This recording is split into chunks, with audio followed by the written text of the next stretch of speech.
हमारे शरीर में 7 चक्र होते हैं। जो ये 7 चक्र हैं, ये अलग-अलग तरह की शरीर की एनर्जियों को कंट्रोल करते हैं। तो जब हम कलर लगाते हैं तो उससे हमारे 7 चक्र एक्टिवेट होते हैं। उद्वर्तनम कफहरम मेधसो प्रविलायनम स्थिरीकरणम अंगानाम त्वक प्रसादकरम परम। जो हम नेचुरल कलर अपने शरीर पे लगा रहे हैं तो वो उद्वर्तन उबटन जो है वो कफ का नाश करता है। नमस्कार, आप सभी का स्वागत है न्यूज़ वन इंडिया में और मैं आपके साथ तमन्ना शर्मा। जी हाँ, होली का त्योहार जिसे सिर्फ भारतवर्ष के लोग नहीं, तमाम विश्व स्तर पर लोग इंतज़ार करते हैं। 1 साल के बाद होली आती है, सब बहुत धूमधाम से मनाते हैं, रंगों का त्योहार है, नई-नई डिशेज़ बनती है, नए-नए व्यंजन बनते हैं खाने के लिए। लेकिन इन रंगों से हमें कितना नुकसान पहुँच रहा है? जो केमिकल भरे रंग हम लोग लगा रहे हैं एक-दूसरे को, अपने परिवारजनों को, और जो व्यंजन खा रहे हैं उससे हमारे स्वास्थ्य पर क्या कुछ प्रभाव पड़ रहा है? इसी पर चर्चा करने के लिए मेरे साथ मौजूद हैं वैद्य राहुल त्यागी। सबसे पहले आपका हमारे चैनल पर बहुत-बहुत स्वागत है।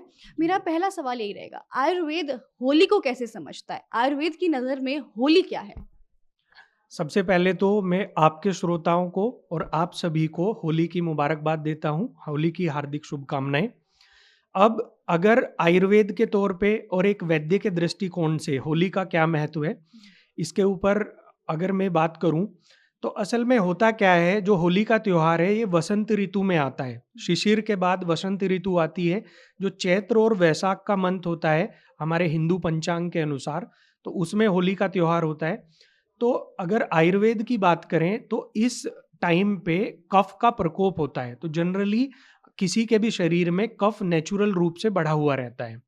तो आप देखेंगे इस टाइम पे वायुमंडल में या हमारे वातावरण में भी बहुत सारे इन्फेक्शंस, जैसे कि वायरल इन्फेक्शन है, बैक्टीरियल इन्फेक्शंस बहुत सारे होते हैं। तो जिसकी वजह से फीवर होना, फ्लू आना, रैशेस हो जाना, अर्टिकेरिया हो जाना, इसके अलावा जैसे सर्दी है, जुकाम है, टॉन्सिलाइटिस है, ऐसी बहुत सारी चीज़ें डेवलप होती हैं। हुँ। तो ये जो टाइम है, इस टाइम पे ये कफ और पित्त की वजह से होने वाले रोग होते हैं। बिल्कुल। अगर हम होली की बात कर रहे हैं तो होलिका दहन की ना बात की जाए, ऐसा हो नहीं सकता है। होलिका दहन पर भी तमाम ऐसी बीमारियां, जब परिक्रमा लगाते हैं तो उसका जो धुआं उठता है उससे भी बहुत सारी बीमारियां होने की ऐसा बोला जाता है इफेक्ट पड़ता है हमारे शरीर पर, हमारे लंग्स पर। उससे कैसे बचा जाए और आयुर्वेद में उससे बचने के लिए क्या क्या नुस्खे कह लीजिए, उपाय कह लीजिए, क्या है? असल में आपने जिसकी बात की है, ये एक्चुअली हमारे केवल होली में नहीं, हमारे हम्म। जितने भी फेस्टिवल्स होते हैं उसमें कुछ ना कुछ परंपराएं या अवधारणा कह लीजिए आप, ऐसी परंपराएं होती हैं। कुछ लोग इन्हें ढकोसला या अंधविश्वास समझ सकते हैं, लेकिन ऐसा नहीं है। इन सभी परंपराओं के पीछे कुछ ना कुछ वैज्ञानिक या साइंटिफिक रीजन अवश्य होता है। असल में होता क्या है, आपने देखा होगा होलिका दहन वाले दिन, दिन के समय में हमारे घर की जो महिलाएं हैं वो होली पे पूजा करने के लिए जाती हैं। तो वो पूजा में जब पूजा करने जाती हैं तो अपने साथ कुछ चीज़ें लेके जाती हैं। तो जैसे उसमें क्या होता है, उसमें नए अनाज हैं, गेहूँ है, चावल है, घर से बना के उड़द दाल के वड़े हैं, चने की वड़ियाँ हैं, कुछ मिष्ठान जैसे मालपुए वगैरह लेके जाते हैं। तो उसका एक साइंटिफिक कारण है, वो वहाँ पे चढ़ा के आते हैं। जनरली होता क्या है, चैत्र और वैशाख के मंथ में या वसंत ऋतु में इन चीज़ों का, ये जनरली गरिष्ठ भोजन है। तो इन सभी चीज़ों का त्याग करने के लिए, वर्ज्य के लिए, इनको अवॉइड करने के लिए बोला गया है। तो जब आप वहाँ पे जा रहे हैं, उनको चढ़ा के आ रहे हैं, तो एक्चुअली हमारी जो परंपराएँ हैं, ये परंपराएँ एक तरह की चेकलिस्ट है, जो हमें ये बताती है कि जो आने वाला समय है, ये जो ऋतु है, हमें इन चीज़ों को अवॉइड करना है, इनको अभी वर्ज्य करना है। हुँ। तो इसलिए हमारी जो महिलाएँ हैं, वो जाके उनको वहाँ पे चढ़ा के आती हैं। बात दूसरी परंपरा यानी कि परिक्रमा की आपने करी। जब होलिका दहन होता है, तो उसमें एक्चुअली होता क्या है, उसमें हम होलिका दहन के समय जैसे तिल डालते हैं, हवन की सामग्री डालते हैं, चंदन डालते हैं, कपूर डालेंगे, लौंग, इलायची, जटामांसी, ऐसी बहुत सारी गुग्गुल, लोबान, सुगंधित चीज़ें, ऐसी चीज़ें डालते हैं। तो उससे जो धुआँ उठता है, वो जो वायुमंडल, वातावरण में वायरस और बैक्टीरिया फैले हुए हैं, उनको शुद्ध करने का काम करता है। जो फ्लू जैसी समस्याएँ हैं, फ़ीवर है, ऐसी जो रोग हैं उनका नाश करता है। आपने एक और बात कही कि परिक्रमा करते हैं, तो एक्चुअली होता क्या है, इस सीज़न में जब कफ सभी के शरीर में बढ़ा हुआ है, और हम सब लोग परिक्रमा करते हैं होलिका दहन के समय, तो हमारे शरीर का जो बढ़ा हुआ कफ है वो पिघल जाता है, तो उससे होने वाले रोग हैं उनसे बचा जा सकता है, इसलिए ये किया जाता है। अगर हम बात करें परिक्रमा की सामग्री की, तो हमारा जो शरीर है वो कहा जाता है कि पंच तत्वों से बना हुआ है। पंच तत्वों का क्या महत्व है आयुर्वेद में? असल में केवल हमारा शरीर नहीं, इस ब्रह्मांड में जितनी भी चीजें हैं वो सभी पंच महाभूत से मिलके बनी हुई है। तो पंच महाभूत हमारे शरीर में भी हैं, शरीर के बाहर भी हैं। होली खेलने के लिए जो रंग हम उपयोग करते हैं उनमें भी हैं। तो असल में होली से अगले दिन रंग पंचमी का त्योहार होता है, जिसे हम दुल्हनडी बोलते हैं। हम अपने परिचितों को, रिश्तेदारों को, दोस्तों को हम कलर लगाते हैं। तो उसके पीछे एक वैज्ञानिक कारण है। ऐसे ही हमारा होली का त्योहार नहीं है। पहली चीज, हमारे शरीर में 7 चक्र होते हैं। जो ये 7 चक्र हैं, ये अलग अलग तरह की शरीर की एनर्जियों को कंट्रोल करते हैं। तो इन 7 चक्रों को एक्टिवेट करने के लिए अलग अलग कलर होते हैं। तो जब हम कलर लगाते हैं तो उससे हमारे 7 चक्र एक्टिवेट होते हैं। दूसरी चीज, अगर हम पंचमहाभूत की बात करें तो हमारा शरीर भी पंचमहाभूत से मिलकर बना है। तो अगर हमारे शरीर में किसी भी महाभूत का डिसबैलेंस होता है, मतलब वो कम हो गया या ज़्यादा हो गया, तो वो रोगों का कारण बनता है। हमारे जो रंग हम उपयोग करते हैं वो भी सब अलग अलग महाभूत से बने हुए होते हैं। जैसे पंच महाभूत हैं, उनमें पृथ्वी महाभूत है, उसका पीला रंग होता है। जल महाभूत यानी कि पानी है, उसका गहरा नीला यानी कि डीप ब्लू कलर है। उसके बाद अग्नि महाभूत है, उसका लाल रंग होता है। वायु महाभूत है, उसका हल्का नीला या आसमानी रंग है। और आकाश महाभूत है, उसका हल्का नीला या आसमानी है, और वायु महाभूत का हरा रंग होता है। तो इसलिए ये जो महाभूत हैं, जब इन्हें हम कहीं लगाते हैं शरीर पे किसी के, या कोई हमें लगाता है, तो हमारे शरीर में जो पंच महाभूत हैं उनका बैलेंस बनता है, और हमारी जो बॉडी है, माइंड है, सोल है, वो इम्बैलेंस नहीं होती, वो बैलेंस की अवस्था में रहती है। बिल्कुल, अगर हमने होलिका दहन की बात करी, होली के अंदर तमाम रंगों से जब रंग दिए जाते हैं, एक दूसरे को रंग लगाया जाता है खुशी ठिठोली पे। और होली एक ऐसा त्योहार है जो आज से नहीं सदियों से चला आ रहा है। पहले घर पर रंग बनाए जाते थे, अब केमिकल के रंग बनाए जाते हैं। लेकिन कुछ लोग दूर-दराज अपने घर से दूर रहते हैं। अब ना उनको ना चाहते हुए भी वो नहीं, अब जो जैसे जो कॉलेज में पढ़ रहे लोग हैं या स्टूडेंट्स हैं, वो अपने घर से दूर हैं। फिर उनको तो केमिकल के रंगों से होली खेलनी पड़ती है। वो कैसे बनाएँ अपने घर पर रंग, जैसे पहले बनाए जाते थे? पहले घर पर हल्दी से रंग बनाया जाता था, बेसन से बनाए जाते थे।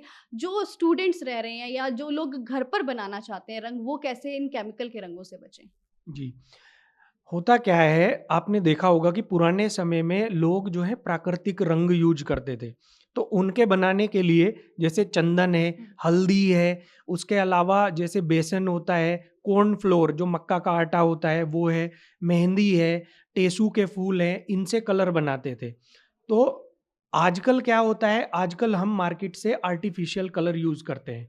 तो जो हमारे आर्टिफिशियल कलर हैं वो जब उन्हें स्किन पे लगाया जाता है तो स्किन का डिहाइड्रेशन करते हैं, ड्राइनेस क्रिएट करते हैं, स्किन डिजीज़ जैसे रैसिस हो जाना, अर्टिकेरिया हो जाना, ऐसी चीज़ें डेवलप करते हैं।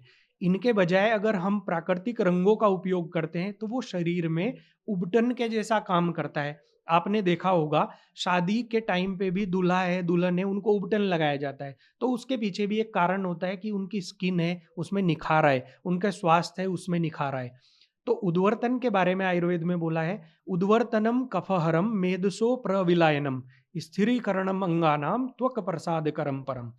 मतलब जो हम नेचुरल कलर अपने शरीर पे लगा रहे हैं तो वो उद्वर्तन, उबटन जो है वो कफ का नाश करता है।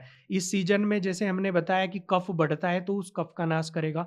मेदसो स प्रविलायनम, मतलब जो एक्सेसिव फैट है, ओबेसिटी है, उसको कम करने का काम करता है।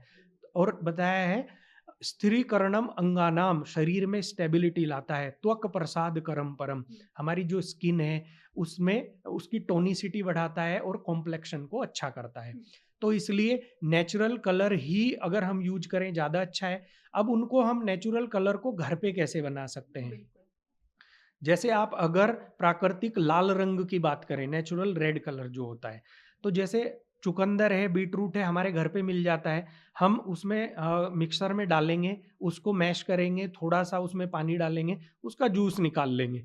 उसमें थोड़ा हम गुलाब जल डालें और कॉर्न फ्लोर जो मक्का का आटा है वो मिक्स करें। उसको अच्छी तरह मिक्स करके उसे सुखा दें आप। सूखने के बाद वो लाल रंग का गुलाल या लाल रंग का रंग बन जाता है। ऐसे ही अगर आपको गुलाबी बनाना है तो उसमें टेसू या पलास के फूल हैं, उनका आप रस निकाल लीजिए, उसमें बेसन का आटा है वो मिक्स कर लीजिए, हल्का गुलाब जल डाल लीजिए, उससे आप गुलाबी बना सकते हैं। हरा रंग आपको बनाना है तो हरे के लिए सब्जियां हैं, जैसे पालक होता है, तो पालक को आप उसका पालक का, हरे धनिये का रस निकाल लीजिए, उसमें आप बेसन या कॉर्न फ्लोर का आटा मिक्स करिए, गुलाब जल मिक्स करिए, उसको सुखा दीजिए, सूखने के बाद वो प्राकृतिक हरा रंग बन जाता है।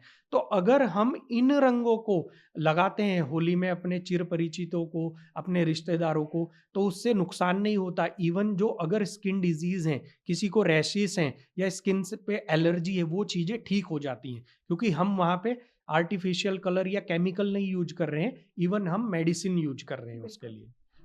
आपने रंगों की बात करी। देखिए, अब हर कोई तो नहीं लगा बना सकता है नेचुरल कलर, लेकिन केमिकल कलर भी अगर कोई उससे होली खेल रहा है, तो उससे कैसे बचा जा सकता है? उसके बाद ऐसे कौन-से उपाय हैं जो आयुर्वेद में दिए गए हैं कि अगर आप केमिकल की होली के रंगों की होली खेलते हैं, तो उसके बाद हम लोग अपने स्किन पर होने वाले जो इफ़ेक्ट है, उनसे कैसे बचा जा सकता है? इसके लिए एक्चुअली आयुर्वेद में प्री होली रेजिमेन और पोस्ट होली रेजिमेन बताए गए हैं। प्री होली रेजिमेन मतलब हमें रंग खेलने से पहले क्या करना चाहिए? तो सबसे पहले हमें अपने स्किन पे नारियल का तेल, कोकोनट ऑयल या आलमंड ऑयल है, वो अच्छी तरीके से एप्लाई कर लेना चाहिए। अगर हम अच्छी तरीके से ऑयल एप्लाई करते हैं, तो वो केमिकल वाले कलर भी हैं, उनकी ड्राइनेस हमारे शरीर पे नहीं आ पाती और जो रैशेस वगैरह डेवलप होते हैं, वो नहीं हो पाते हैं। तो जो भी उनका टॉक्सिन्स इफ़ेक्ट है, वो नहीं हो पाता है। दूसरी चीज़ पोस्ट होली रेजिमेन, तो सेम चीज़ जैसे कि ऑयल, कोकोनट का ऑयल है, हमने होली खेली है, होली खेलने से हमारे शरीर पे रंग चढ़ गया है। तो अगर हम फिर कोकोनट ऑयल या बादाम का तेल यूज़ करते हैं, तो उससे उनको ईज़िली कलर्स को उतारा जा सकता है। आपने देखा होगा होली खेलते टाइम स्पेशली फीमेल्स में, उनके बालों में जो कलर भर जाता है, तो उससे बहुत सारी इम्प्यूरिटीज़ जो जड़ों में बालों की बैठ जाती हैं, कलर ईज़िली नहीं निकल पाता है। तो उसके लिए आयुर्वेद में एक भृंगराज तेल बोला गया है, तो भृंगराज तेल और जैसे नीम के पत्ते हैं, उनका काढ़ा बना लीजिए आप। उससे अगर हम मालिश करते हैं, तो उससे हम ईज़िली उन इम्प्यूरिटीज़ को, उन कलर्स को निकाल सकते हैं। और उसके अलावा जैसे बेसन होता है, बेसन में आप दूध मिक्स कर लीजिए, उससे अगर हम कलर उतारते हैं, तो एक तो हमारे जो रैशेस डेवलप नहीं होते हैं, स्किन रेड नहीं होती है और इवन वो उबटन का काम करता है, स्किन की जो कॉम्प्लेक्शन है उसको और निखार देता है। बिल्कुल। होली के रंगों की बात की जा रही है, तो होली में बनने वाला जो भोजन है या व्यंजन कह लीजिए, उसकी बात ना की जाए तो ये गलत होगा। होली पर तमाम तरीके की चीज़ें बनती हैं, चाहे वो आप उड़द के दाल के बड़े कह लीजिए, गुजिया कह लीजिए, वो कहीं न कहीं हमारे शरीर को नुकसान तो पहुँचाता ही पहुँचाता है। साथ में आजकल जो डाइजेशन से संबंधित समस्याएँ वो बढ़ती जा रही हैं। उससे कैसे बचाव किया जाए कि हम लोग होली भी मनाएँ, अच्छा भी खाएँ, लेकिन बीमारी से भी बचे रहें? जी। हाँ, आपने बिल्कुल सही कहा। ऐसा हमारा कोई फेस्टिवल या त्योहार नहीं होता है जिसमें आपके यहाँ खाने के लिए अच्छे व्यंजन ना बने। तो अगर मिठाई की बात करें तो होली के समय में हमारे घरों में गुजिया बनती है। गुजिया के साथ-साथ एक मिठाई होती है चंद्रकला, वो बनती है। तो गुजिया के लिए एक्चुअली होता क्या है, चाहे आप मार्केट से लें या घरों में भी अब तो लोग वही बनाते हैं, मैदा यूज़ करते हैं, रिफाइंड यूज़ करते हैं, क्योंकि उसके अलावा मीठे के लिए वो चीनी, शुगर जो होती है वो यूज़ करते हैं। तो अगर आप इसे हेल्दी बनाना चाहते हैं, तो मैदे की जगह आप गेहूँ का आटा यूज़ कर सकते हैं। चीनी की जगह आप धागा मिश्री आती है, मार्केट में अवेलेबल है, वो यूज़ कर सकते हैं। रिफाइंड की जगह गाय का घी उपयोग कर सकते हैं। तो इनसे बनी हुई जो मिठाई होगी, वो आपके शरीर का नेचुरल वे में डिटॉक्सिफ़िकेशन करेगी और इससे होने वाले जो इंडाइजेशन है, उससे आपको बचाएगी। दूसरी चीज़, जैसे कुछ नमकीन चीज़ें होती हैं, जैसे कि आपने बताया उड़द दाल का वड़ा है या गुजिया होती है, तो असल में उड़द दाल को कफ और पित्त बढ़ाने वाला आयुर्वेद में बताया गया है। दूसरा, ये हमारे जो चैनल्स होते हैं, स्रोतस होते हैं शरीर में, उनको बंद करने वाला होता है। तो जिसकी वजह से डाइजेशन, इंडाइजेशन होता है, अपचन होता है। तो हम क्या कर सकते हैं, उस उड़द दाल की जगह हम मूंग दाल उपयोग कर सकते हैं, क्योंकि मूंग दाल सभी के लिए पथ्य है, आसानी से पच सकती है। लेकिन आपको पता है कि हम चाहे कितना भी बच लें, हमारे घरों में कुछ ना कुछ ऐसा फ्राइड या ऐसी चीज़ें कुछ ना कुछ हो ही जाती है कि जिसकी वजह से एसिडिटी, हार्ट बर्न जैसी समस्याएँ होती हैं। ऊपर से ये मंथ ऐसा होता है कि इसमें जब हम होली खेलते हैं तो समर हीट बहुत ज़्यादा होती है। तो उससे कैसे बचा जाए? तो उसके लिए एक नेचुरल पेय हम बनाते हैं, जिसको हम आम भाषा में ठंडई कहते हैं। हुँ। तो वो ठंडई हम घर पे कैसे बना सकते हैं? तो हमें करना क्या है, जो ड्राई फ्रूट्स हैं जैसे बादाम है, अखरोट है, काजू हैं, उसके अलावा सीड्स होते हैं जैसे पोपी सीड्स हैं, कद्दू के बीज हैं, खरबूजे के बीज हैं, उसके अलावा जैसे खरजूर यानी कि खजूर होता है, काले मुनक्का है, किशमिश है, ऐसी चीज़ें हैं, केसर है। तो हम इन चीज़ों को लेके थोड़ा पानी डाल के उसको ब्लेंड कर लेते हैं मिक्सर में, और उसके बाद इसमें धीरे-धीरे मिक्स करते जाते हैं और दूध डालते जाते हैं। तो अब ये क्या बनेगा, ये जो पेय बनता है इसको हम गुलाब की पंखुड़ियाँ और थोड़ा केसर डाल के सर्व करते हैं। तो ये अपने आप में जो समर हीट है उसको न्यूट्रलाइज़ करने का काम करता है। दूसरा, हमारे शरीर की एनर्जी को बहुत बढ़ा देता है। तीसरा, जो इन चीज़ों की वजह से जो हार्ट बर्न, एसिडिटी वगैरह होती हैं, इनको न्यूट्रलाइज़ करने का काम करता है। बिल्कुल मैं आपसे आखिरी सवाल लेते हुए ये बोलना चाहूँगी, न्यूज़ वन इंडिया की जो जनता है उनको आप क्या संदेश देना चाहेंगे कि होली वाले दिन किन चीज़ों से बचें, क्या खाएँ और कैसे अपने आप को सुरक्षित रहकर भी एक अच्छे से होली मनाएँ? मैं आपके श्रोताओं को ये संदेश देना चाहूँगा कि होली ऐसा त्योहार है जो साल में एक ही बार आता है, तो होली खेलना अवश्य चाहिए लेकिन कुछ सावधानियों के साथ। तो वे सावधानियाँ क्या हैं? एक तो हम प्राकृतिक रंगों का उपयोग करें, आर्टिफ़िशियल कलर ना यूज़ करें, और जो सावधानियाँ हमने आपके व्यंजन बनाने में, खाने में आपको बताई हैं, उनका उपयोग करते हुए आप इन व्यंजनों का आनंद लें, और होली को, खुशियों को, और जो आपके साथ जुड़े हुए लोग हैं, आपके परिवार के लोग हैं, उनमें खुशियाँ मनाएँ और प्यार बाँटें। बिल्कुल, आप सुन रहे थे अभी वैद्य राहुल त्यागी को। उन्होंने बताया कि कैसे होली के त्योहार को मनाया जाए और कैसे तमाम चीज़ों से बचा जाए। आप भी उन चीज़ों को ध्यान में रखिए और सुरक्षित तरीके से होली मनाइए। तब तक के लिए दीजिए मुझे इजाज़त और देखते रहिए न्यूज़ वन इंडिया।